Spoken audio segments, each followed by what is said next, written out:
அறிவே மனம். உங்கள் உளவியல் சகோதரி எம்எஸ்கே பிரியா. கற்றல்னா என்ன அப்படின்னா கேட்டோம்னா பெரும்பாலும் சொல்கிறாங்க, கற்றல் அப்படிங்கிறது படிக்கணும், எழுதணும், அதை தொடர்ந்து செய்யணும் அப்படிங்கிறது. இது பொதுவானது. ஆனால் கற்றல் அப்படிங்கிறது லைஃப் லாங் நம்ம கற்றுக்கிட்டு இருக்கிறது தான் லேர்னிங்.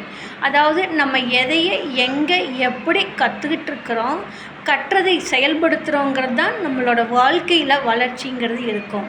அப்போ கற்றல் அப்படிங்கிறது தெரிந்து கொள்ளுதல், புரிந்து கொள்ளுதல், அறிந்து கொள்ளுதல்.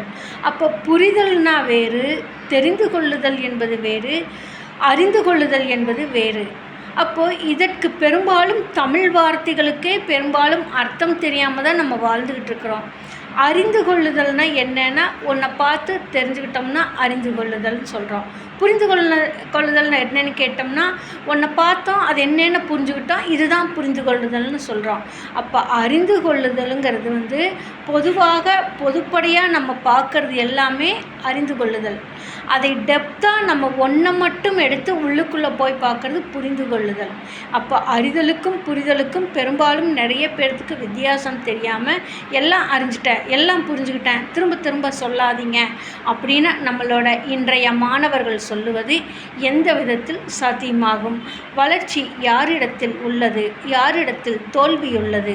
அவரவர்களுடைய எண்ணத்திலும் செயலிலும் தான் உள்ளது என்பதை புரிந்து கொண்டு அறிந்து கொள்ளுதலையும் புரிந்து கொள்ளுதலையும் எப்படி ஒரு விளக்கம் தெரியாமல் இன்றைய இளைய தலைமுறைகள் வாழ்ந்து கொண்டிருக்கின்றார்களோ அதுபோலதான் அவர்களுடைய வளர்ச்சியும் இருக்கும் என்பதை புரிந்து கொண்டு வளர்ச்சிக்கு தேவையான திறனை அதிகப்படுத்தினால் அனைத்து இளைஞர்களும் இந்த தலைமுறையினர்களும் சாதனையாளர்களாக உருமாற முடியும்.